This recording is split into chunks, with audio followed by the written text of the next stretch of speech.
नमस्कार प्रणाम। मैं हूं हिमांशु द्विवेदी और स्वागत है आपका हमारी खास पेपर चर्चा में। चर्चा के तहत आज मामला काफी संजीदा है और विवादास्पद भी है। विवादास्पद इसलिए है कि जब से चुनाव आयोग के द्वारा देश में एसआईआर कराई जा रही है, स्पेशल इन्वेस्टिगेशन रिवीजन, आशय है कि जो इस देश में मतदाताओं की सूची है उसका गहन पुनरीक्षण अभियान देश में चल रहा है। शुरुआत बिहार से हुई थी और फिर पूरे देश में इसका विस्तार हुआ। अभी जिन राज्यों में चुनाव हो रहा है वह भी इस प्रक्रिया से गुजरे, पर सबसे ज्यादा जो टकराव है वो पश्चिम बंगाल के संदर्भ में है। एसआईआर केरल के संदर्भ में भी है, तमिलनाडु के संदर्भ में, पुडुचेरी के संदर्भ में भी है, लेकिन जिस तरीके का तनाव पश्चिम बंगाल को लेकर है वैसा कहीं और देखने में नहीं आया। आज हम इस पर बात क्यों कर रहे हैं? आज हम इस पर बात इसलिए कर रहे हैं कि चुनाव आयोग ने चुनाव कार्यक्रम घोषित किया, लेकिन ऐसा पहली बार हुआ कि चुनाव आयोग के द्वारा कार्यक्रम घोषित कर दिया गया लेकिन मतदाता सूची का अंतिम प्रकाशन नहीं हुआ। मतदाता सूची का अंतिम प्रकाशन इसलिए नहीं हो पाया था कि एसआईआर का काम पूरा नहीं हो पाया। एसआईआर के तहत जो प्रक्रिया चली उसमें दिसंबर में चुनाव आयोग ने जो सूची जारी की उसके अंतर्गत तकरीबन 58 लाख मतदाताओं के नाम जो पुरानी सूची में थे वो काट दिए गए। बाद में तकरीबन 5.5 लाख नाम फरवरी में काट दिए गए। पर इसके बाद भी चुनाव आयोग ने तकरीबन 60 लाख मतदाताओं के नामों को वेरिफिकेशन के संदर्भ में अलग सूची में डाल के रखा। हाँ, इनका गहन स्तर पर परीक्षण जरूरी है क्योंकि इसमें तकनीकी रूप से विसंगतियां हैं। तकनीकी रूप से विसंगतियां इसलिए कि स्पेलिंग के तौर पर गलतियां हैं, माता पिता के साथ में जो उम्र का अंतर है वो असामान्य दिख रहा है। तीसरा, इसके संदर्भ में जो उनका मानना था वो इस बात को लेकर था कि इसमें जेंडर संबंधी भी गलतियां हैं, तो इस आधार पर इसको और गहन परीक्षण के लिए रोक दिया गया। चूंकि टीएमसी या अन्य दलों ने समय समय पर सुप्रीम कोर्ट का दरवाजा खटखटाया, तो इस गहन पुनरीक्षण के काम के लिए 750 न्यायिक अधिकारियों की नियुक्ति की गई। उन 750 न्यायिक अधिकारियों के द्वारा जो विश्लेषण किया गया उसके आधार पर कल चुनाव आयोग का फैसला आया और उसके अंतर्गत 60 लाख में से तकरीबन 27 लाख लोग अपात्र पाए गए। अब इसका सीधा सीधा अर्थ यह है कि पश्चिम बंगाल की जो मतदाता सूची पुरानी थी जिसके आधार पर 2024 का लोकसभा चुनाव भी हुआ था, उसमें से तकरीबन 91 लाख लोगों के नाम काट दिए गए। पूरा बवाल इसी को लेकर है। सत्तारूढ़ तृणमूल कांग्रेस का मानना है कि यह उसे सत्ता से अपदस्थ करने के लिए रचा जा रहा सुनियोजित षड्यंत्र है, जिसमें सत्तारूढ़ केंद्र सरकार के इशारे पर चुनाव आयोग काम कर। ये जो 91 लाख वोट काटे गए इसके संदर्भ में कल टीएमसी का प्रतिनिधि मंडल चुनाव आयुक्त से मिलने के लिए पहुंचा था। मुख्य चुनाव आयुक्त से मुलाकात के बाद तृणमूल कांग्रेस का कहना है कि बहुत ही अपमानजनक व्यवहार उनके साथ हुआ। मुश्किल उन्हें 7 मिनट का समय दिया गया और 7 मिनट बाद उन्हें गेट आउट कह दिया गया। इसके ठीक विपरीत इलेक्शन कमीशन ऑफ इंडिया के द्वारा एक ट्वीट किया गया और इलेक्शन कमीशन ऑफ इंडिया ने सीधे तृणमूल कांग्रेस को निशाने पर लेते हुए जिस प्रकार का ट्वीट किया गया वो अपने आप में ऐतिहासिक है। उस ट्वीट में सीधे कहा गया कि तृणमूल कांग्रेस स्पष्ट तौर पर समझ कि इस बार पश्चिम बंगाल में चुनाव भेदभाव रहित रहेगा, बिना डर के होगा, बिना प्रलोभन के होगा, बिना कब्जे वब्जे के द्वारा होगा। सीधे तौर पर ये ट्वीट अपने आप में राजनीतिक हलकों में बेचैनी पैदा कर गया है। क्या इसका आशय यह है कि अब तक पश्चिम बंगाल में जो चुनाव होते थे वो निष्पक्ष नहीं होते थे? उन चुनाव के अंतर्गत मतदाता स्वतंत्र रूप से अपने मताधिकार का इस्तेमाल नहीं कर रहे थे? अब तक जो चुनाव पश्चिम बंगाल में हो रहे थे वो भेदभावपूर्ण होते थे? अगर यह सही है तो इसका मतलब इससे पूर्व जो मुख्य चुनाव आयुक्त थे राजीव कुमार, उन्होंने अपनी जिम्मेदारी का ठीक से निर्वहन नहीं किया। दूसरा, इस चुनाव आयोग की प्रक्रिया के अंतर्गत ही भारतीय जनता पार्टी ने पिछले 2 लोकसभा चुनाव में कमाल का प्रदर्शन किया। तो क्या भारतीय जनता पार्टी का यह चमत्कारिक प्रदर्शन भी जो है पक्षपातपूर्ण था? यह सवाल जहन में आता है। पर तीसरी तरफ सवाल एक और महत्वपूर्ण आता है। वो महत्वपूर्ण सवाल ये आता है कि जिन वोटर्स को मौजूद नहीं पाया, जिन वोटर्स के संदर्भ में परीक्षण के दौरान ये पाएगा कि वो अब इस दुनिया में ही नहीं है, उनकी मौत हो चुकी है, पर उनका नाम सूची में बना हुआ है, वो काट दी गई, वो तो ठीक है। पर अगर ये संख्या लाखों में है कि जो इस देश में तो है, इस प्रदेश में तो है, पर वह इस देश के नागरिक नहीं है, उनके पास पुख्ता दस्तावेज नहीं है जिसके तहत वह अपनी नागरिकता को प्रमाणित कर पाए, इसलिए उनका नाम मतदाता सूची में नहीं है। और यह संख्या अगर 25 लाख, 30 लाख, 35 लाख एक ही राज्य में है, तो जो इस देश का नागरिक नहीं है उसे इस देश में रहने का अधिकार कैसे है? इन 30 लाख, 35 लाख लोगों की अगर राज्य में नागरिक न होने के बावजूद भी मौजूदगी है, तो क्या यह देश की सुरक्षा के लिए बड़ा खतरा नहीं है? क्या केवल उनका नाम मतदाता सूची से हटाने भर से देश की समस्या का समाधान हो जाएगा, या उनके संदर्भ में अतिरिक्त कड़ी कार्रवाई की जरूरत है? चुनाव आयोग ने अपने परीक्षण में पा लिया कि भाई ये देश के नागरिक नहीं है, इसलिए मतदाता नहीं है, तो फिर देश की सरकार के द्वारा अगला कदम क्या उठाया जा रहा है, ये सवाल जहन में आता है। तो आज हम इसी पर बात करेंगे। पश्चिम बंगाल के चुनाव के संदर्भ में मुकाबला भाजपा और टीएमसी के बीच तो है ही, पर साथ साथ चुनाव आयोग भी एक पक्ष बना हुआ महसूस हो रहा है। ये राजनीतिक दलों की शरारत है या चुनाव आयोग कर ही कुछ ऐसा रहा है जिसके चलते ये हालात बन रहे हैं? इसी पर आज हम बात करेंगे। हमारा विषय है चुनाव आयोग बनाम ममता, विवाद क्यों नहीं थमता। हमारे साथ इस गंभीर विमर्श का हिस्सा बनने के लिए कुछ खास मेहमान हैं। हमारे साथ कुशल पांडे जी हैं, प्रवक्ता है भारतीय जनता पार्टी के, वो इस चर्चा के लिए मौजूद हैं। हमारे साथ डॉक्टर आलोक शुक्ला जी हैं, चुनाव आयोग में एक समय वो उपचुनाव आयुक्त की भूमिका निभा चुके हैं, वरिष्ठ प्रशासनिक अधिकारी रहे। उनका होना हमारे इस कार्यक्रम को समृद्ध करता है, वह हमारे साथ हैं। राजनीतिक विश्लेषक के तौर पर हमारे साथ संजीव कौशिक जी हैं। कुछ ही देर में हमारे साथ टीएमसी प्रवक्ता भी होंगे। पर चर्चा की शुरुआत मैं डॉक्टर आलोक शुक्ला साहब आपसे करना चाहूंगा। जिस संस्थान में आपने भी 5-7 साल बिताए थे, उस संस्थान का ट्वीट शायद आपकी निगाह से भी गुजरा होगा। विवाद तो आपकी निगाह से गुजर ही रहा है, समय समय पर हमने कार्यक्रम किया, आप उसका हिस्सा रहे। क्या कहते हैं आप, क्या हो रहा है? जी, एक शब्द में कहा जाए तो बहुत दुर्भाग्यपूर्ण है, यही कहना होगा। चुनाव आयोग का काम किसी राजनीतिक दल के साथ लड़ाई करना नहीं है। चुनाव आयोग की निष्पक्षता इस बात से सिद्ध नहीं होगी कि चुनाव आयोग किसी राजनीतिक दल के पक्ष या विपक्ष में बोले। चुनाव आयोग को अपना काम करना चाहिए।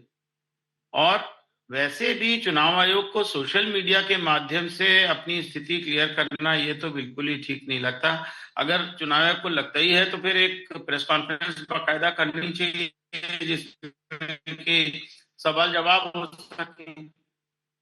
तो ये तो बड़ा दुर्भाग्यपूर्ण है, और इससे ज्यादा क्या नहीं, लेकिन चुनाव आयोग ने जो ट्वीट किया है उसमें उन्होंने सीधे लिखा है, आलोक शुक्ला साहब आपसे साझा करता हूं, चुनाव आयोग की तृणमूल कांग्रेस को 2 टूक। पश्चिम बंगाल में इस बार चुनाव भय रहित, हिंसा रहित, धमकी रहित, प्रलोभन रहित, छापा रहित, बूथ एवं सोर्स जामिंग रहित होकर ही रहेंगे। जी डॉक्टर आलोक शुक्ला साहब। मैं यही कह रहा हूं हिमांशु जी, इस तरह का ट्वीट जो है, अगर ये ट्वीट, देखिए पहली चीज तो ये कि ट्वीट के माध्यम से बातें सब करने की जगह अगर प्रेस कॉन्फ्रेंस करते तो बेहतर होता।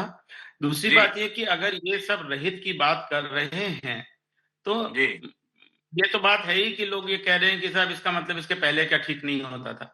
लेकिन उससे भी ज्यादा ये कि क्योंकि ये ट्वीट एड्रेस्ड है तृणमूल कांग्रेस को, तो क्या चुनाव आयोग का ये मानना है कि तृणमूल कांग्रेस ही ये सारे गलत काम करती है और कोई नहीं करता? उन्हीं को एड्रेस करके क्यों कहा गया, ये बात कोई अच्छी नहीं लगती। और उसका परिणाम क्या हुआ, आपने जो टीएमसी ने ट्वीट किया है वो भी देखा होगा। इसके जवाब में उन्होंने बीजेपी का सिंबल उल्टा लटका दिया है और बीजेपी इलेक्शन सेल कह दिया है चुनाव आयोग। तो चुनाव आयोग क्यों एक पार्टी बन रहा है ये तो मुझे समझ नहीं आता। उनको न्यायाधीश की भूमिका में रहना चाहिए, वो स्वयं एक पार्टी बने जा रहे हैं। ये अच्छा, लेकिन आप क्या ये नहीं मानते हैं कि जो एसआईआर का काम चल रहा है उस एसआईआर को लेकर ये दल ज्यादा बेचैन रहते हैं, खासतौर पर ममता बनर्जी? पश्चिम बंगाल में घुसपैठ लंबे अरसे से मुद्दा है, बड़े स्तर पर ये सामान्य धारणा भी है कि वहां पर बांग्लादेश से लोग अवैध तौर पर आते जाते रहते हैं। कई लोग अपना ठिकाना ही भारत को बना लिए हैं। अब अगर चुनाव आयोग ने सघन रूप से गहन पुनरीक्षण अभियान चलाया और 91 लाख लोगों के नाम उसमें गलत पाए गए, उनका नाम सूची से हटाया गया, और उसके खिलाफ जिस तरीके से तृणमूल कांग्रेस मोर्चा खोलती है, तो क्या आप नहीं मानते कि इलेक्शन कमीशन ऑफ इंडिया के पास विकल्प क्या है अपनी स्थिति को क्लियर करने के संदर्भ में? और जो 91 लाख लोगों के काटने की प्रक्रिया अपनाई गई है, उसको लेकर आप कितने निश्चिंत हैं कि ये एकदम ठीक काम हुआ है? हिमांशु जी, दो अलग अलग चीजें हैं। सही हुआ गलत हुआ, उसकी प्रक्रिया सही थी गलत थी, नाम भी कटे गलत कटे, ये अपने स्थान पे, इस पर भी हम बात करेंगे। लेकिन ज्यादा बड़ी बात इस ट्वीट में और जो घटना हुई कि लॉस्ट कह दिया, इसमें ऐसा प्रतीत होता है कि चुनाव आयोग एक पार्टी बन गया।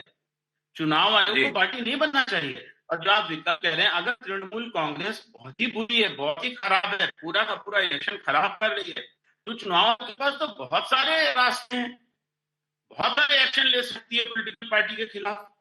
चुनाव आयोग पॉलिटिकल पार्टी का तो पंजीयन ही चुनाव आयोग में होता है, तो चुनाव आयोग पॉलिटिकल पार्टी के खिलाफ।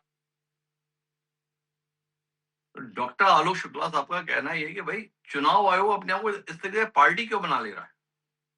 शायद पार्टी इसलिए बना ले रहा है कि भारतीय जनता पार्टी उस मजबूती के साथ तृणमूल कांग्रेस के खिलाफ नहीं लड़ पा रही। कैसा है? तो हमारे साथ में पांडे जी हैं।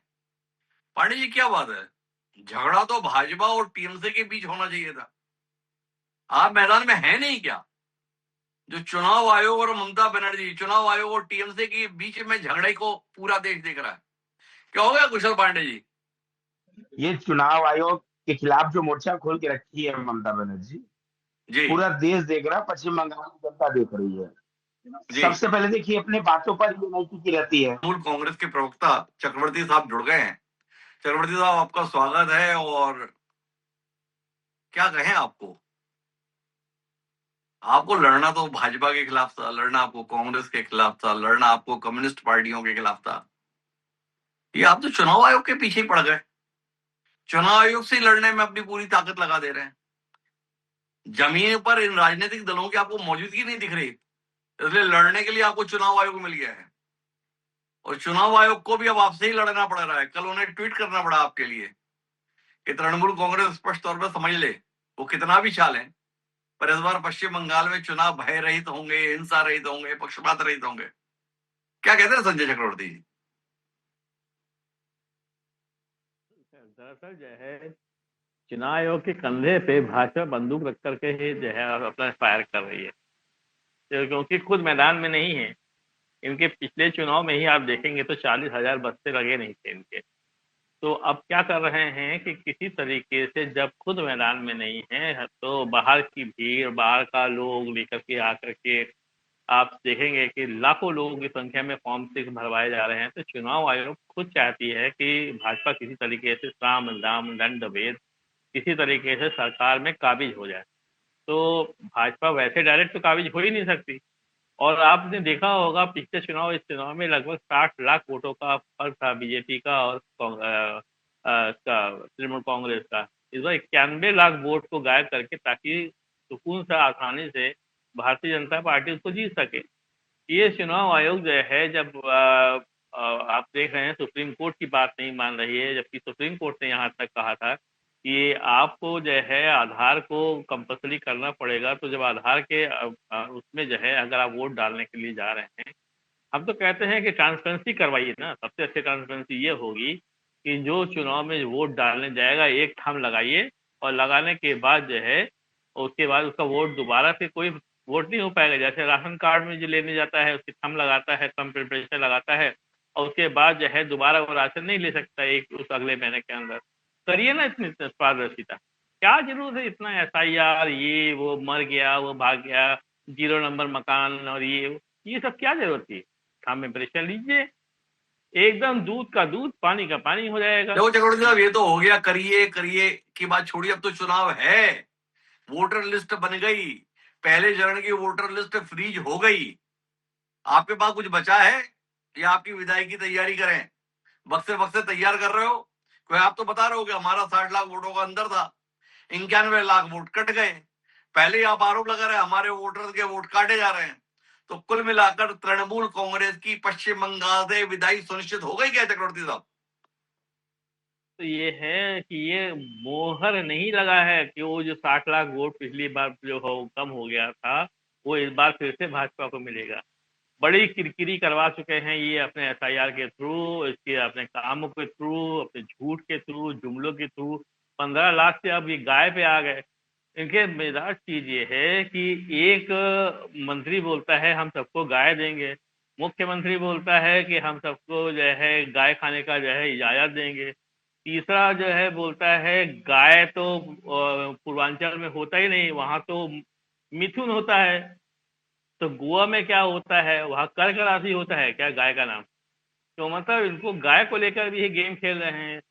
तो किसी भी तरीके से किरण रिजिजू कहते हैं गाय खाना कोई गुनाह नहीं है, और सुधांशु त्रिवेदी कहते हैं वो गाय होती नहीं वहां पे, वहां मिथुन होता है। यहाँ गाय बांट रहे हैं, गाय गाय घर के अंदर खाने। तो इनका खुद अपने मैनिफेस्टो भरोसा नहीं, 15 लाख से अब गाय पे उतरा है। तो अब आप सोचिए किस स्तर तक ये नीचे उतर करके बात करने लग गए हैं, क्योंकि इनको किसी भी हालत में चुनाव को जीतना है। और सबसे बड़ी चीज, चुनाव आयोग के पास इस समय आपको अच्छी तरीके से पता है कि पवन खेड़ा ने इल्जाम लगाया, चलो ठीक है मैं मान लेता हूँ। चुनाव आयोग के पास इस समय अधिकार है कि वो किसको गिरफ्तार करे किसको ना करे। तो असम की पुलिस हेमंत विश्व शर्मा के इशारे पे दिल्ली कैसे पहुंची? इसका कोई जवाब है? कोई क्या जवाब हुआ? नहीं है। टीएमसी का पश्चिम बंगाल के मुद्दों से मोह भंग हो गया क्या? जो आप असम की तरफ जा रहे हो, नॉर्थ ईस्ट में जा रहे हो, हुआ क्या संजय चक्रवर्ती जी? 91 लाख वोटों के कटने से इतना सदमा लग गया क्या कि पश्चिम बंगाल के मुद्दों पर कहने के लिए आपके पास कुछ बचा नहीं? मेरा बहुत स्पेसिफिक आपसे सवाल है कि नई वोटर लिस्ट जो अब आई है, जिसमें पहले चरण के संदर्भ में तो फ्रीज हो गई, दूसरे चरण की भी 9 अप्रैल तक की तारीख है, तो वो भी आज फ्रीज हो जाएगी।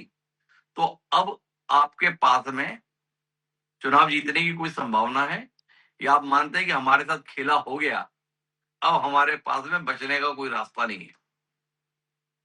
कितने भी कोशिशें कर ले, कितने भी, क्योंकि ये बिहार नहीं है, बंगाल है।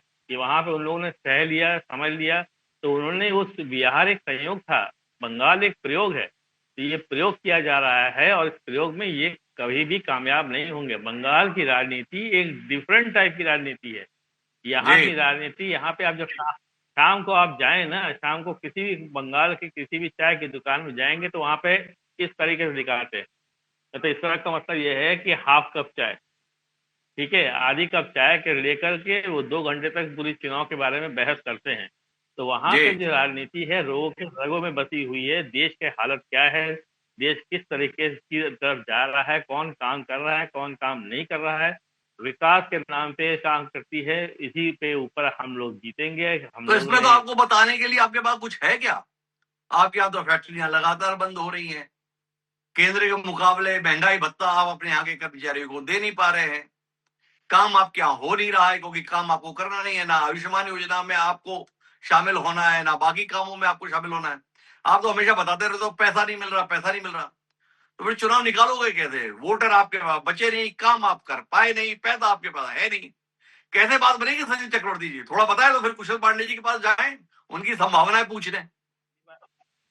पहली बात तो ये है कि भारतीय जनता पार्टी आज तक जो है एक भी चुनाव, भारतीय जनता पार्टी एक भी चुनाव, ना उपचुनाव, न पंचायत चुनाव, न लोकसभा चुनाव, न विधानसभा चुनाव, कभी भी हमको डिफीट नहीं कर पाई, कभी भी हमको हरा नहीं पाई और अभी भी नहीं हरा पाएंगी।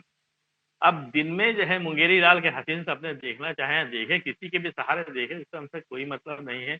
हमारे पास बहुत सारे काम हैं, हम उस काम पे फोकस कर रहे हैं। और हमारा जो है केवल कुछ ना करे, केंद्र सरकार से कह रहे मनरेगा और जीएसटी के 200 करोड़ रुपए जो है बकाया है वो हमको दे दे। उसके बाद हम दिखाते हैं विकास क्या होता है, कैसे होता है, किस तरीके से देखो किया संजय जाता है। चक्रवर्ती जी, आप बोले कि हमको हरा नहीं पाए, ये भाजपा का प्रत्याशी तो पिछली बार आपकी ममता दीदी को ही हरा दिए थे, भूल गए आप? है ना? वो लोड शेडिंग हुआ था ना किस तरीके से, ये तो सबको पता है कैसे लोड शेडिंग करके हराया गया। इस बार भवानीपुर में जमानत ना जब्त हो जाए तो बताइएगा।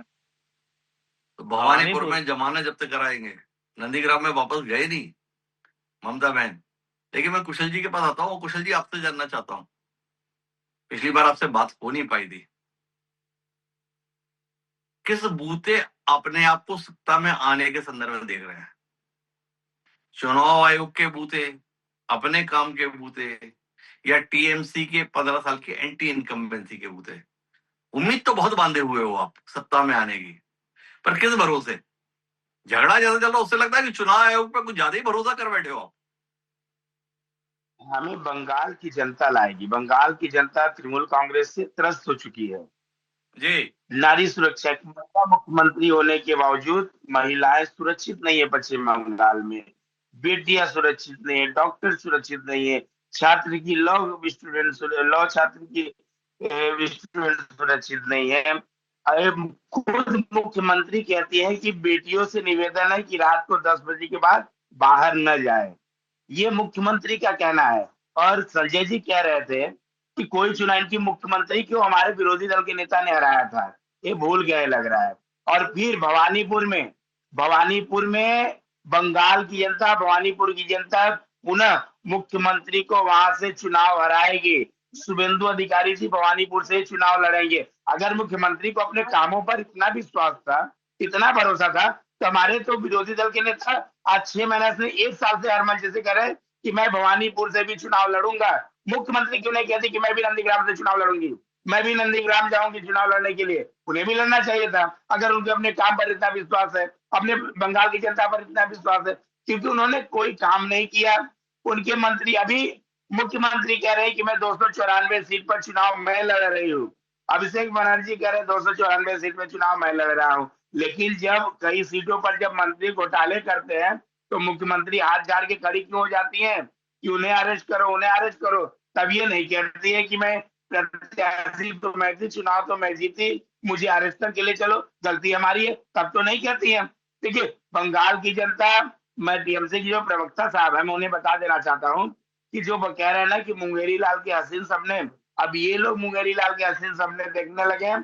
कभी कभी मुख्यमंत्री को बीजेपी दिखाई नहीं देता था और आज मुख्यमंत्री के सपने में बीजेपी आता है। उन्हें लग रहा है कि चुनाव आयोग को हम सामने रख करके काम करें, ये उनकी मानसिकता है। लेकिन चुनाव आयोग अपना काम कर रहा है, भारतीय जनता पार्टी के कार्यकर्ता अपना काम कर रहे हैं। हमें चुनाव आयोग से कोई लेना देना नहीं है।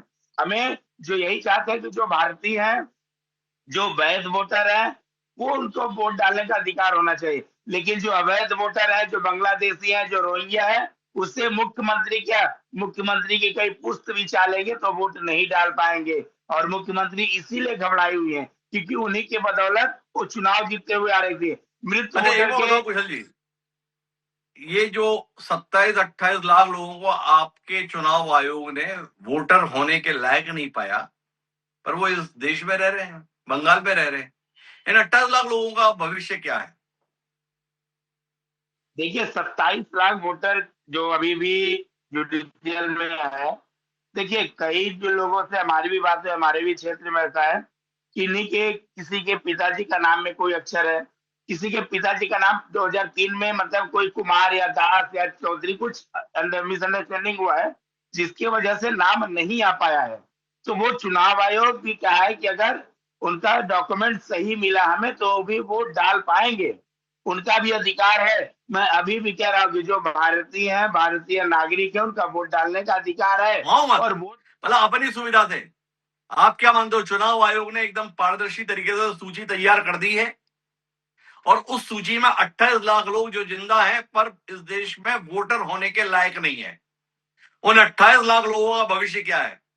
कब उनको खदेड़ कर इस भारत की सीमा से बाहर करोगे आप?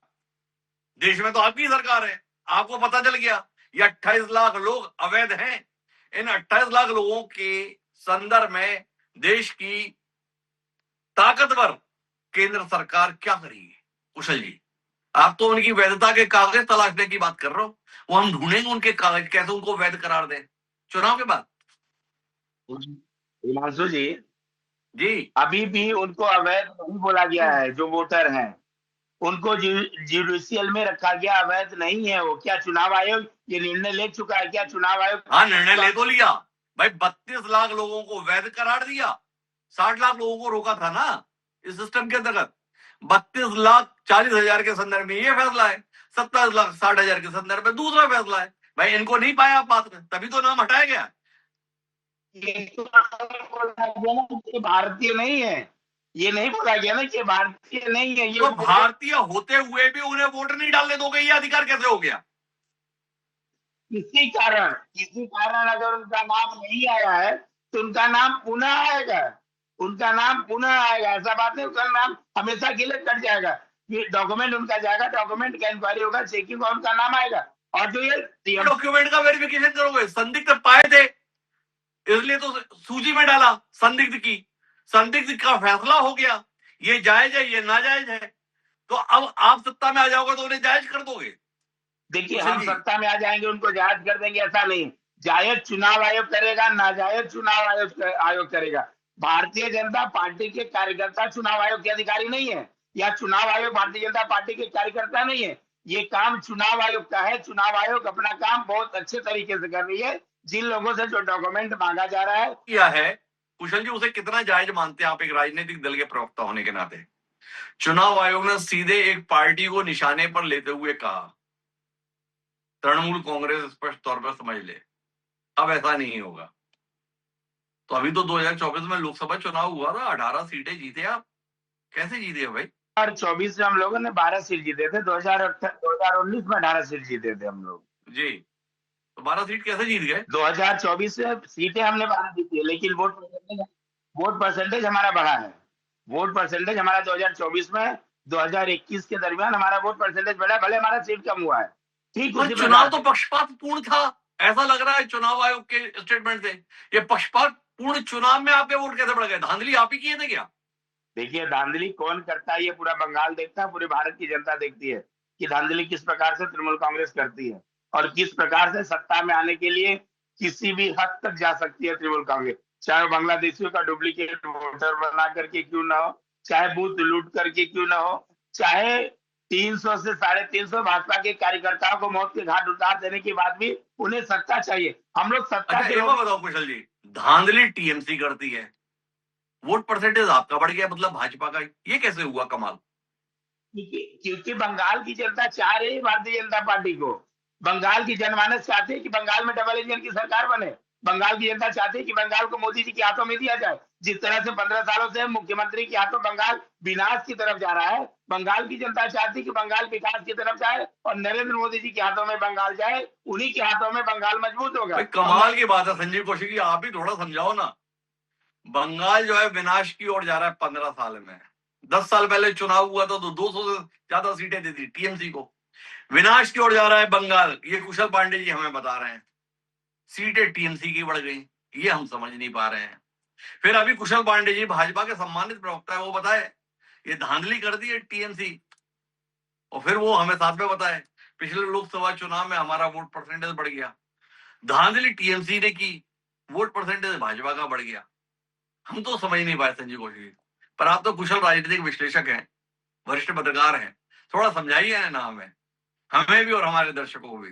बहुत उम्मीद है आपसे। हिमांशु जी, ये बात सच है कि देश के साधन संसाधन, जल, जंगल, जमीन, सब पे पहले हम हिंदुस्तानियों का अधिकार है। यदि कोई विदेशी आकर के हमारे अधिकारों को छीनता है, हमारे बच्चों के अधिकारों को छीनता है, तो निश्चित तौर पे ये दुखद है और उसे रहने का अधिकार नहीं है। उसे चुना जाना चाहिए, निकाल के फेंका जाना भी चाहिए। यदि SIR कराया जा रहा है, मतदाता शुद्धिकरण किया जा रहा है, तो वो भी होना चाहिए, उस पर भी कोई एतराज नहीं।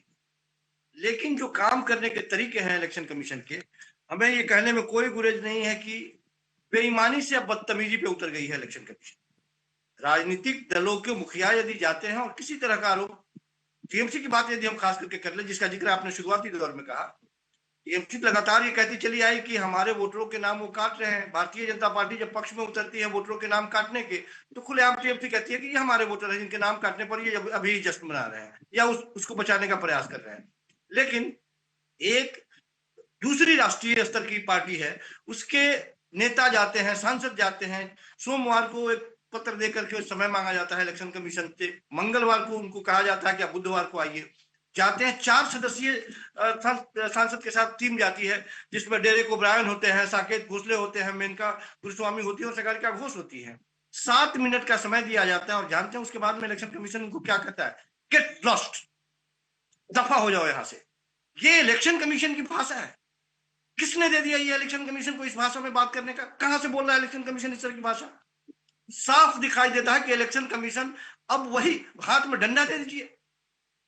क्या जरूरत है बेवजह ये इलेक्शन का इतना तमाशा करने की? क्या जरूरत है? आप घोषित कर दीजिए जिसको घोषित करना चाहते हैं जीतने के लिए। तो सरकारें आएंगी जाएंगी, हमें इससे कोई फर्क नहीं पड़ता कि तृणमूल टीएमसी की सरकार वहां पर है या बीजेपी की सरकार है, लेकिन इलेक्शन कमीशन को कम से कम ईमानदारी पूर्वक काम करता हुआ दिखना चाहिए। मैं ये बात कह रहा हूं, यदि वो दिख नहीं रहा है काम करते हुए ईमानदारी से, निश्चित तौर पे आने वाले देश में बहुत बड़ा संकट होने वाला है। अच्छा संजय जी, एक बात बताइए, पूरी गलती इलेक्शन कमीशन की है या आप मानते हैं कि तृणमूल कांग्रेस भी लगातार इलेक्शन कमीशन को जिस तरीके से निशाने पर ले रही है, जिस तरीके से ज्ञानेश कुमार को निशाने पर ले रही है, इसलिए लहजा दोनों का ही बदतमीजीपूर्ण है, लहजा दोनों ने ही अतिशयोक्तिपूर्ण कर रखा है। एसआईआर को लेकर पहले दिन से, भाई तरीकों पर तो बात अब आई है ना, जिस दिन एसआईआर के ऐलान हुआ, ममता बनर्जी के नेतृत्व में टीएमसी उस दिन से मोर्चा खोले हुए है। वो चाहते ही नहीं कि एसआईआर हो। अगर मतदाता सूची के शुद्धिकरण के संदर्भ में कोई पहल है तो जमीनी स्तर पर अपने कार्यकर्ताओं को सजग रह के ये सुनिश्चित करने की किसी जायज वोटर का वोट न कटे, इसके स्थान पर इस प्रक्रिया को रोकने की कोशिश टीएमसी कर रही थी। क्या आप नहीं मानते कि टीएमसी की नीयत में भी खोट था, टीएमसी की भावना भी गलत थी? हिमांशु जी, पूरे हिंदुस्तान में अलग अलग स्टेट में एसआईआर की प्रक्रिया जारी है, लेकिन हमें बताया कि भारतीय जनता पार्टी को छोड़ करके कौन सी ऐसी पार्टी है विपक्ष में जो कह रही है कि इलेक्शन कमीशन सही ढंग से काम कर रहा है? आप हमें ये बताएं कि बंगाल में इलेक्शन से पहले जिस मात्रा में बड़े पैमाने पर अधिकारियों का तबादला कर दिया इलेक्शन कमीशन में, है इतनी हिम्मत उत्तर प्रदेश में यदि इलेक्शन हो तो उतने अधिकारियों की तबादला करके एक बार दिखा दे? इतनी हिम्मत है क्या? दिखाएगा क्या इलेक्शन कमीशन? इससे पहले का कोई रिकॉर्ड है तो कोई निकाल के हमको दिखा दे। ये साफ दिख रहा है कि आप इलेक्शन कमीशन के ट्वीट को गौर से पढ़िए, वो तो सीधा दिखाई दे रहा है कि भाजपा के हैंडल से ट्वीट किया गया। ये इलेक्शन कमीशन की भाषा है? ये किस देश में हम रह रहे हैं? ये इलेक्शन कमीशन कैसे आप एक्सेप्ट कर रहे हैं उस भाषा को? हम तो इसीलिए कार्यक्रम कर रहे हैं संजीव जी, अगर एक्सेप्ट किया होता तो कार्यक्रम क्यों करते? इसीलिए मैं कह रहा हूं कि इलेक्शन कमीशन को एकदम न्यायपूर्ण, किसी के साथ उसका कोई मतभेद नहीं होना चाहिए, किसी का कोई। आप यदि विपक्षी पार्टियों के लोग आरोप लगाते हैं कि आप इतने लोगों का नाम काट दिए, राहुल गांधी ने सिलसिलेवार ढंग से आरोप लगाया। होना ये चाहिए था कि इलेक्शन कमीशन कहता है कि आप अपने आरोपों का पुलिंदा मुझे दीजिए, पन्ना दर पन्ना मैं इस सवाल का जवाब दे रहा हूं, लोगों के बीच में रख रहा हूं, और तय करे, दुनिया तय करे कि आप सही बोल रहे हैं या गलत बोल रहे हैं। राहुल गांधी को आप झूठा सिद्ध कर देते, लेकिन आप कह रहे हैं कि सबसे सच्चा मैं और ईमानदारी मेरी आंखों में देखिए। ये जवाब नहीं होना चाहिए। आप फिल्म नहीं देखने आए हैं, सच ये भरोसा कैसे कायम हो, ये बेहद महत्वपूर्ण है, और ये भरोसा खत्म होता हुआ दिखाई दे रहा है। हिमांशु जी, ये सबसे बड़े दुख की बात है।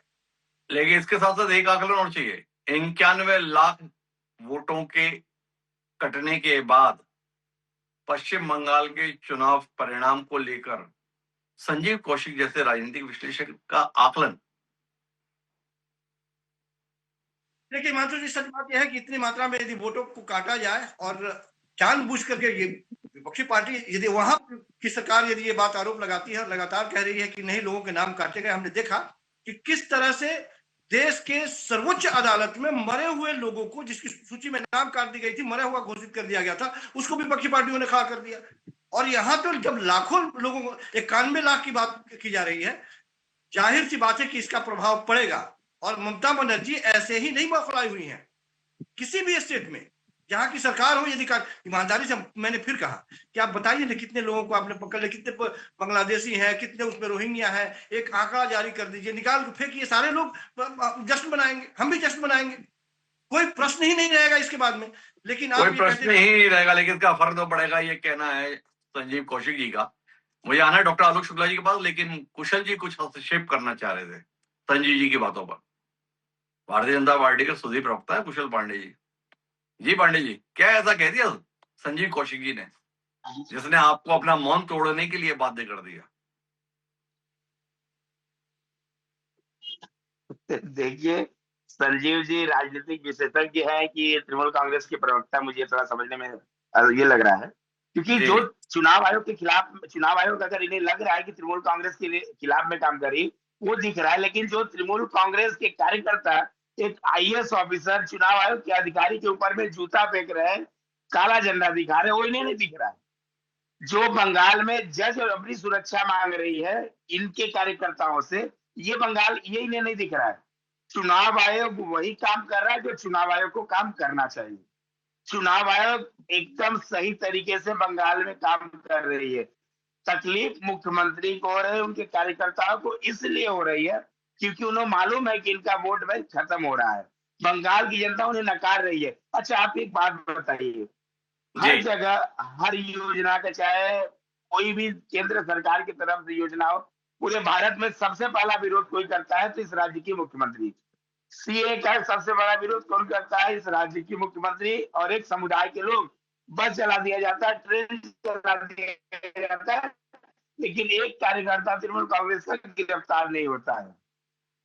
लेकिन मैं भारतीय जनता पार्टी का कार्यकर्ता, मैं खुद आज कोर्ट से जमानत लेकर के आया हूँ। हमारे विरोधी दल नेता शुभेंदु अधिकारी जी का नामांकन था उस रैली में। गृह मंत्री थे, देश के, भारत के गृह मंत्री थे, और वहीं तृणमूल कांग्रेस के नेता और कार्यकर्ता उन्हें काली झंडी दिखा रहे थे, जूता दिखा रहे थे। हम लोगों ने विरोध किया तो गिरफ्तार हम लोग हुए, केस हम लोगों के ऊपर में हुआ, उनके ऊपर में कुछ नहीं हुआ है, एक एफआईआर उनके ऊपर में दर्ज नहीं हुआ, हम लोगों को बेल लेना पड़ा जाकर। ये है ममता बनर्जी की सरकार, ये ये ममता बनर्जी की सरकार। ये कुशल जी का कहना है कि जिस तरीके का वो लोग आचरण कर रहे हैं उस पर कोई टिप्पणी नहीं कर दे। आऊंगा मैं संजीव जी आपके पास में, अभी जरा डॉक्टर आलोक शुक्ला जी के पास चलते हैं। शुक्ला साहब, पहलू जिस पर आपसे टिप्पणी चाहिए, ये जो 27 लाख लोगों के संदर्भ में अपात्र घोषित कर दिया कि ये मतदाता रहने के लायक नहीं है, और देश का कानून बोलता है कि जो इस देश का नागरिक है और अगर उसकी आयु 18 वर्ष से अधिक है तो उसे देश का मतदाता होने का अधिकार है। तो जो 27 लाख लोगों को मतदाता कहलाने का अधिकार नहीं रहा, मतदान करने का अधिकार नहीं रहा, इसका सीधा अर्थ है कि वो इस देश के नागरिक नहीं रहे।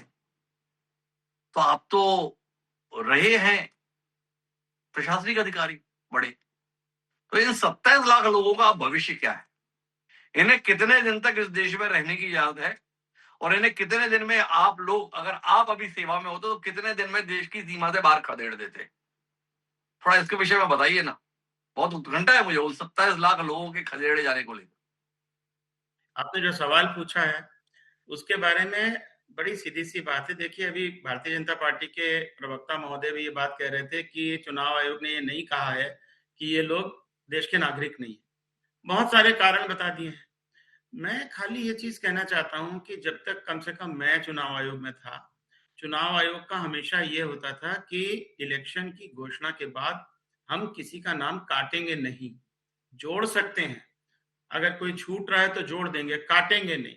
और काटेंगे नहीं का कारण ये है कि जब कोई वोट डालने जाता है उस समय बहुत सारे दूसरे सेफगार्ड्स भी उपलब्ध हैं। आप जब वहां जाते हैं वोट डालने के लिए तो उस व्यक्ति को जाना होगा। वो व्यक्ति, मरा हुआ व्यक्ति तो नहीं जा सकता, जीवित व्यक्ति है वही जाएगा। वो व्यक्ति वहां जाएगा, वहां सारे पॉलिटिकल पार्टीज के रिप्रेजेंटेटिव जो है बूथ लेवल के बैठे रहते हैं, वो देखते हैं, और अगर उनकी पहचान कोई गलत हो तो वो उसको चैलेंज करते हैं, चैलेंज वोट होता है, टेंडर वोट होता है। ये सारी की सारी व्यवस्थाएं हैं। जहां तक नागरिकता का सवाल है, देखिए नागरिकता, अब वेस्ट बंगाल कोई पहला प्रदेश नहीं है जहां एसआईआर हो रहा है। इसके पहले बहुत सारे प्रदेशों में एसआईआर हुआ। हमारा क्या एक्सपीरियंस है वहां का? क्या वहां पे लोगों को जिनका नाम काटे गए थे, क्या ये हुआ कि वो नागरिक नहीं है, या एक भी व्यक्ति को क्या उसमें से देश से बाहर निकाला गया? चुनाव आयोग को नागरिकता प्रमाणित करने का अधिकार नहीं है। ये बात तो सुप्रीम कोर्ट ने कही है और चुनाव आयोग ने मानी भी है। तो चुनाव आयोग तो किसी की नागरिकता प्रमाणित कर नहीं सकता, नाम काट सकता है। और एक चीज में देखिए, ये सारी शुरुआत असम से हुई थी, जब वहां पर ये बात उठी थी कि बहुत सारे विदेशी लोग, बहुत पुरानी बात कर रहा हूँ, त्रिवेदी साहब उस समय सीईसी थे, तब ये बात उठी थी कि बहुत सारे विदेशी लोग असम आ गए हैं, और इसलिए चुनाव आयोग ने उस समय भी नाम नहीं काटे थे, उनके आगे डी लिखा था, डाउटफुल, कि ये वोटर डाउटफुल हैं, और उसके बाद में फिर कोर्ट को ये तय करना था कि ये देश के नागरिक हैं या ये देश के नागरिक नहीं हैं। तो ये चुनाव आयोग ये कह रहा, चुनाव आयोग ने तो कहीं, आप ये बताइए, चुनाव आयोग ने कहीं पे भी क्या ये बात कही है कि ये सारे लोग नागरिक नहीं है? ये तो हम और आप कह रहे हैं। चुनाव आयोग किस आधार पर वोट डालने से रोक सकता है या मतदाता होने के अधिकार को छीन सकता है? भाई, मैं अपना पहचान पत्र दे रहा हूं, मैं अपना आधार कार्ड दे रहा हूं, इसके बावजूद भी अगर चुनाव आयोग मुझे मतदाता मानने के लिए तैयार नहीं है तो कारण तो होगा ना। भाई, देश का कानून तो ये बोलता है, जितनी हमारी मोटी समझ है, कि जो भी इस देश का नागरिक है 18 साल से ऊपर है, उसे वोट डालने का अधिकार है। तो डॉक्टर आलोक शुक्ला साहब, बताओ ना आप, कानून तो ये बोलता है, संविधान की व्यवस्था तो यही है मतदाता के संदर्भ में। तो ये जिस संस्था में आपने 5-7 साल लगाए हैं, वो क्या संविधान से भी परे हो गया है? आप बिल्कुल सही कह रहे हैं हिमांशु जी। चुनाव आयोग इस समय जिस तरह से काम कर रहा है उसमें बहुत प्रश्न खड़े हुए हैं। अभी देखिए, इम्पीचमेंट मोशन आया पार्लियामेंट में। ये अलग बात है कि इम्पीचमेंट मोशन राज्यसभा और लोकसभा के जो हेड हैं उन्होंने उसको स्वीकार नहीं किया, लेकिन अभी कल सारे विपक्षी दलों ने मिलकर के एक प्रेस कॉन्फ्रेंस की। 300 सांसदों ने उस इम्पीचमेंट मोशन को साइन किया। चुनाव आयोग की शक्ति कानून की तो है, लेकिन कानून से बड़ी चुनाव आयोग की शक्ति इस बात की है कि लोग उन पर भरोसा करते हैं। अगर लोग भरोसा करना बंद कर देंगे तो भारत का चुनाव आयोग ही नहीं, पूरा का पूरा चुनाव ही कटघरे में खड़ा हो जाएगा। और चुनाव आयोग, मुझे कहते हुए थोड़ा सा दुख है, इस समय अपनी ये जिम्मेदारी उस तरीके से नहीं निभा रहा है। चुनाव आयोग को अगर लगता है कि जो अभी बात चल रही थी कि टीएमसी, मैं टीएमसी के पक्ष में नहीं बोल रहा हूं, मैं कोई टीएमसी का प्रवक्ता थोड़ी। टीएमसी के लोग अगर गलत काम कर रहे हैं, चुनाव आयोग का शासन है पश्चिम बंगाल में, डीजीपी से लेकर के पुलिस कमिश्नर से लेकर के चीफ सेक्रेटरी से लेकर सारे लोग बदले जा चुके हैं, उसके बाद भी टीएमसी के लोग गुंडागर्दी कर रहे हैं। तो चुनाव आयोग ने जिन अधिकारियों को वहां पोस्ट किया उनकी क्या बात हुई फिर? वो क्या कर रहे हैं वहां बैठ करके? तो ये तो जिम्मेदारी चुनाव आयोग की है कि गुंडागर्दी ना हो। जिम्मेदारी चुनाव आयोग की है, लेकिन हमारे साथ संजीव कौशिक जी बोल रहे थे कहीं और राज्य में देखते हो आप ऐसे तबादले जैसे पश्चिम बंगाल में हुए, इससे साफ जाहिर होता है कि मामला पक्षपातपूर्ण है। पर हमने देखा पिछले विधानसभा चुनाव के बाद जिस तरीके से उपद्रव पश्चिम बंगाल में हुए, चुन चुनकर भाजपा के कार्यकर्ताओं को टीएमसी के कार्यकर्ताओं द्वारा पीटा गया, मारा गया, इसके ऑन रिकॉर्ड प्रमाण मौजूद है। ये केवल कई सुनी हुई बात नहीं है। तो क्या आप नहीं मानते हैं कि चुनाव आयोग को अगर निष्पक्ष चुनाव कराना है तो मौजूदा राज्य सरकार के नियंत्रण से व्यवस्था को निकालना जरूरी था? देखिए हिमांशु जी, आपने इस विषय पर एक प्रोग्राम पहले भी किया था और उसमें भी मैंने कहा था कि ट्रांसफर करना चुनाव आयोग का अधिकार है। चुनाव आयोग ने अगर ट्रांसफर किए हैं तो उनका अधिकार है, उस अधिकार से उन्होंने किए हैं, उसको हम पक्षपातपूर्ण नहीं कह सकते। लेकिन आप किसी भी चीज को दोनों तरफ से नहीं बात कर सकते। एक तरफ हम कह रहे हैं कि साहब हमने ट्रांसफर करके ऐसे अधिकारी लगा दिए जो निष्पक्ष हैं और बहुत ही कर्तव्यनिष्ठ हैं, बहुत अच्छे हैं, और उसके बाद हम कह रहे हैं कि वो अधिकारी जो है गुंडागर्दी को रोक नहीं पा रहे हैं। तो फिर क्या फायदा ऐसे अधिकारियों को लगाने का? तो बात यह है कि या तो चुनाव आयोग निष्पक्ष नहीं है, और या चुनाव आयोग जो है वो वैसा काम नहीं कर पा रहा है। अक्षमता कहने की बात जरूरत पड़ेगी, बहुत कड़ा शब्द यूज कर रहा हूं, लेकिन ये बात ठीक नहीं लग रही है जैसा हो रहा है। कुल मिलाकर मामला ठीक नहीं लग रहा है, पर मामला चुनाव आयोग के संदर्भ में ठीक लगे या खराब लगे, चुनाव तो वही करा रहा है। 4 मई को परिणाम आना है। क्या बोलते हैं संजय चक्रवर्ती जी अपने भविष्य को लेकर? थोड़ा रोशनी दीजिए ना, कैसे निपटेंगे इनसे? देखिए, पहली बात मैं बड़ा क्लियर कर देता हूँ आपको कि इनकी जुगलबंदी क्या है। अभी आपने देखा होगा, महाअभियोग आया था चुनाव आयोग के खिलाफ। लोकसभा और राज्यसभा में 193 सांसदों ने उनके खिलाफ सिग्नेचर किए थे। बिना किसी कारण बताए उसको निरस्त कर दिया गया। ना चर्चा हुई, ना कुछ हुआ, ना कोई कारण बताया गया, उसको निरस्त कर दिया गया। तो सबसे बड़ी चीज तो ये है कि आखिर वो निरस्त क्यों हुआ, पहली चीज। दूसरी बात ये है कि टोटल जो है 4 राज्य और एक केंद्र शासित प्रदेशों में टोटल जो है अफसरों के तबादले जो है वो 508 हुए हैं। केवल पश्चिम बंगाल में 483 हुए हैं। क्या एक ही राज्य ऐसा था जिसमें इतने सारे तबादले करने पड़े और उसके बावजूद कहते हैं आप हिंसा नहीं? अभी ये कह रहे थे हमको वहां पे जो है काले झंडे दिखाए गए। तो ये तो आप इस समय चुनाव आयोग के हाथ में सब कुछ जो है पूरा है, तो चुनाव आयोग उस चीज को क्यों नहीं रोक पाई? आपको जमानत लेने की जरूरत क्यों पड़ी? किस लिए जरूरत पड़ी? आप कुछ भी बोलते चले जा रहे हैं। आप कह रहे हैं कि वहां जूता फेंका गया है, तो हमने तो ये ऐसा भी देखा था, बनारस में भी यही घटनाएं हुई थी। तो आप क्या बनारस के बारे में उसके बारे में बात नहीं करेंगे क्या? बनारस में भी तो ऐसी घटना हुई थी, तो उसके बारे में भी बात करिए। तो ये सारी चीजें जो मनगढ़ंत बातें करते हैं, तो ये मनगढ़ंत बातें करना बंद कर दीजिए और बिल्कुल साफ कहिए कि हाँ हमारा गठजोड़ है, हम गठजोड़ मिला करके काम कर रहे हैं। नंदीग्राम में 21% मुस्लिम हैं। 21% मुस्लिम में आपने 91% मुस्लिम के नाम ही गायब कर दिए। 2 गांव ऐसे हैं जहां पे पूरा का पूरा गांव साफ कर दिया गया, यहां तक बीएलओ का वोट तक साफ कर दिया गया। बीएलओ अपना वोट नहीं डाल सकता। अब आप तो ये मजाक है? इस तरीके से चुनाव होगा? इस तरीके से आप चुनाव जीतेंगे? आप नहीं जीत पाएंगे, आप जितना कोशिश करें, क्योंकि क्या होता अरे है चक्रवर्ती जी, जितना आपकी बात में बड़ा विरोधाभास है। एक तरफ बता रहा हूँ कि गांव के गांव गायब कर दिए गए हैं, वोटर नहीं रहे, बीएलओ का भी वोट नहीं रहा, फिर बोल रहे हैं ऐसे में आप चुनाव जीत जाएंगे। आप चुनाव नहीं जीतेंगे मतलब ये सारा काम आपके अनुसार हुआ है क्या? जो आपके खिलाफ वोट डालते थे वो सारे वोट हटा दिए गए हैं। चिल्ला आप इसलिए रहे कि माहौल रहे, पर आपके खिलाफ डलने वाले वोट हटा दिए गए हैं क्या?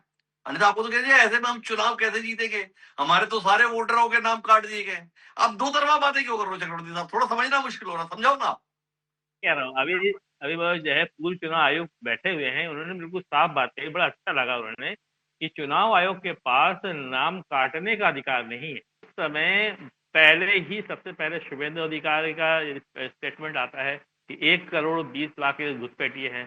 फिर वही बात जो है अमित शाह जी ने कही, फिर वही चीज जो है चुनाव आयोग कर रहा है। तो इसका मतलब पूरी तरीके से एक गेम प्लान, और ये जितना काटने की कोशिश करेंगे हमारा वोट बैंक उतना बढ़ता चला जाएगा। क्यों? क्योंकि ये जनता देख रही है ये किस तरीके से साम दाम दंड भेद से हर तरीके से प्रयास कर रही है कि चुनाव को जीतने का। तो जनता ऐसा मूर्ख मत समझिए, बंगाल की जनता को ऐसा मूर्ख मत समझिए। ये संजय चक्रवर्ती जी हमें समझाने की कोशिश कर रहे हैं। पर क्या कह रहे हैं संजय कौशिक जी? आप संजय चक्रवर्ती जी की जो दलीलें हैं वो आपके गले उतर रही हैं क्या? वो बता रहे हैं हमारे वोटर कट गए, वो बता रहे हैं गांव के गांव साफ हो गए, वो बोल रहे हैं कि इतने बड़े स्तर पर वोट काट दिए गए हैं, फिर भी बोल रहे हैं जितना ये काट रहे हैं हमारे वोट उतने ही बढ़ रहे हैं। आप समझ पाए क्या? ऐसा तो नहीं कि ये लोग जाहिर कर रहे हैं कि वोटर जो है हमारे कट रहे हैं और ये कटवा दिए भाजपा के वोट हैं, इसलिए बोल रहे हैं कि चुनाव तो हम ही जीत रहे हैं, हमारे वोटर बढ़ रहे हैं। थोड़ा आप समझो ना संजय कौशिक जी, क्या समझ पा रहे हो संजय चक्रवर्ती जी की दलील से? देखिए हिमांशु जी, सच बात यह है कि संजय चक्रवर्ती जी एक राजनीतिक दल के प्रवक्ता हैं और जाहिर सी बात है कि प्रवक्ता की स्थिति अभी असमंजस में है, और खास करके तब जब सामने भारतीय जनता पार्टी के हाथ में सब कुछ है। कर ही क्या सकते हैं संजय चक्रवर्ती जी? तो वो असमंजस की स्थिति में है। लेकिन सच बात यह है, मैं फिर कह रहा हूं कि इतने मात्रा में यदि वोटों की कटौती हो या वोटरों की कटौती हो तो असर पड़ता है और पड़ेगा ही, इसमें हम ये कहने मानने में कोई गुरेज नहीं है। लेकिन एक चीज और इसमें हम ऐड करना चाहेंगे, चुनाव आयोग के काम करने के तरीके। हमने देखा कि इलेक्शन से 2-3 दिन पहले कांग्रेस पार्टी के द्वारा आरोप लगाया गया। निश्चित तौर पे वो आरोप सही है या गलत है, जांच का विषय है, बात की बात है। लेकिन असम में सारे एक तरह से प्रशासनिक अधिकारी चुनाव आयोग के हाथ में है। फिर भी मुख्यमंत्री ने अपने ताकत का कैसे इस्तेमाल किया, एफआईआर दर्ज हुई और असम बीजेपी के मुख्यमंत्री दिल्ली पहुंची और दिल्ली की सरकार या केंद्र सरकार की जो पुलिस है वो साथ साथ दरवाजे पर पहुंच गई खेड़ा का पेड़ा बनाने के लिए। और जो भाषा है वो बाकी शब्दों का इस्तेमाल मैं नहीं करूंगा। अब बताइए मुझे कि इसमें चुनाव आयोग कहीं आपको दिखाई दे रहा है? होना तो ये चाहिए था कि चुनाव आयोग इतने बड़े आरोप के बाद में एक नोटिस थमाता कि भाई इस पर सफाई तो दीजिए आप। लेकिन चुनाव आयोग बिल्कुल चुप्पी साधे है और वहां की सरकार एक्शन ले रही है। वहां की सरकार को आदेश दिया जा रहा है, वो एक्शन ले रही है और पुलिस दौड़ रही है, दिल्ली तक दौड़ रही है। तो हम सिर्फ ये कह रहे हैं कि जो प्रक्रिया है उस पर प्रश्न, हालांकि कुशल जी को हो सकता है क्या उनको हमारी बातों में कांग्रेस पार्टी या अन्य किसी विपक्षी पार्टी की बात झलकती हो। व्यक्ति से मतलब नहीं है, जो हम सवाल खड़ा कर रहे हैं उस सवाल का जवाब मिलना चाहिए। अच्छा संजय जी, देखिए क्या आप नहीं मानते हैं कि पश्चिम बंगाल में वाकई सरकार ने तंत्र को पूरी तरह से अपने कब्जे में ले लिया? चुनाव आयोग को जैसे आप पक्षपातपूर्ण करार दे रहे हैं, क्या आपका अनुभव टीएमसी के संदर्भ में भी इसी आकलन के साथ में नहीं है कि तंत्र पर कब्जा करके वह भी चुनाव को हाईजैक करने की कोशिश करते हैं? जैसे कि ईडी की रेड पड़ी और पूरा का पूरा प्रशासनिक तंत्र ममता बनर्जी के साथ ईडी की कार्रवाई को रोकने के लिए पहुंचा। ईडी की कार्रवाई गलत या सही, ये बात का विषय, पर तंत्र तो पूरी तरह से मुख्यमंत्री के इशारे पर काम करता हुआ दिखाई दे रहा था। हिमांशु जी, कोई यदि नजीर हो तो आप मुझे बताएंगे कि जिस स्टेट में जिस पार्टी की सरकार हो, और खास करके 1 बार 2 बार 3 बार की सरकार हो, क्या वहां की सरकार पूरे तंत्र पर कब्जा करके नहीं बैठी हो? कोई नजीर हो तो बताइए आप। तो ये तो स्वाभाविक है, पार्टी के काम करने का अपना अपना तरीका है, वो अपने तरीके से काम कर रही है। लेकिन अगर आप ये बोल रहे हैं अगर आपके पास कोई नजीर हो तो बताइए, तो कुल मिलाकर निष्पक्ष चुनाव तो तब भी संदेह के दायरे में था ना, अगर चुनाव आयोग इस प्रकार के कदम ना उठाता। या आप मानते हैं कि चुनाव आयोग को कोई कदम नहीं उठाना था, सत्तारूढ़ दल को अपनी मनमर्जी कर देना था, क्योंकि इसकी तो कोई नजीर देश में है ही नहीं। आप ही की बात पे आ रहा हूं, तो होना ये चाहिए कि यदि हम राज्य सरकार पर यदि हम प्रश्न खड़ा कर रहे हैं या हमें लग रहा है कि वहां कुछ गड़बड़ है, तो जो चुनाव आयोग है वो ईमानदारी पूर्वक दिखे और काम को संपादित कराए हो, ये उसकी जिम्मेदारी है। लेकिन जब चुनाव आयोग टारगेट करने लगे पार्टी को, चुनाव आयोग की भाषा में दिखने लगे कि वो किसी पार्टी विशेष को टारगेट कर रही है, उसका काम प्रशासनिक अधिकारी तबादले से हमें कोई एतराज नहीं है, लेकिन उसके बावजूद यदि ये आरोप लगाया जाए कि नहीं सब कुछ अभी भी कब्जे में है, तो आप कहाँ भैया? आप जब तो कुल मिलाकर हम बातचीत के मार्ग पर पहुंचे तो पश्चिम बंगाल के चुनाव की विश्वसनीयता दांव पर है। पश्चिम बंगाल में जिस पार्टी की सरकार है उसके आचरण को देखते हुए निष्पक्ष चुनाव की संभावना नहीं रह जाती, पर चुनाव आयोग जिस तरीके से काम कर रहा है उसके चलते भी निष्पक्ष चुनाव को लेकर आशाएं धूमिल हो रही हैं। एक चुनाव आयोग के स्तर पर निष्पक्ष चुनाव की अपेक्षा संविधान की है, ना कि एक दल विशेष की मदद करने के संदर्भ में उसका आचरण जाहिर हो। चुनाव आयोग की भाषा और चुनाव आयोग का तरीका दोनों भारतीय जनता पार्टी को नतीजे की शक्ल में जो भी फायदा पहुंचाता हो, पर एक राजनीतिक दल के तौर पर जो साख है और जो नरेंद्र मोदी और अमित शाह का अपना ऑरा है, उस पर तो आघात पहुंच रहा है। अगर 4 मई के परिणाम टीएमसी के खिलाफ जाते हैं तो क्या उन परिणामों को भारतीय जनता पार्टी, नरेंद्र मोदी और अमित शाह के प्रति रुझान के तौर पर देखा जाएगा, या चुनाव आयोग के द्वारा उठाए गए कदमों के नतीजे के तौर पर देखा जाएगा? ये चुनाव भाजपा बनाम टीएमसी की जीत के रूप में सामने आएंगे या चुनाव आयोग बनाम टीएमसी के रूप में नतीजे सामने आएंगे? अगर इन नतीजों को चुनाव आयोग बनाम टीएमसी के तौर पर देखा गया तो एक लोकतांत्रिक देश के तौर पर यह बेहद शर्मनाक होगा। चुनाव आयोग की जिम्मेदारी है कि वो अति उत्साह में ऐसा आचरण ना करे जिसके चलते उसके संदर्भ में दलीय निष्ठा का दाग लग जाए। उम्मीद करते हैं कि चुनाव आयोग निष्पक्ष चुनाव कराने की जिम्मेदारी का निर्वहन करेगा, ना कि एक दल विशेष के साथ जुड़े रहने जैसी टिप्पणियों के संदर्भ में अपने आप को बेपरवाह दिखाए। आप सभी महानुभावों का बहुत बहुत धन्यवाद हमारे साथ इस चर्चा का हिस्सा बनने के। आज के इस कार्यक्रम में इतना ही। दीजिए मुझे इजाजत।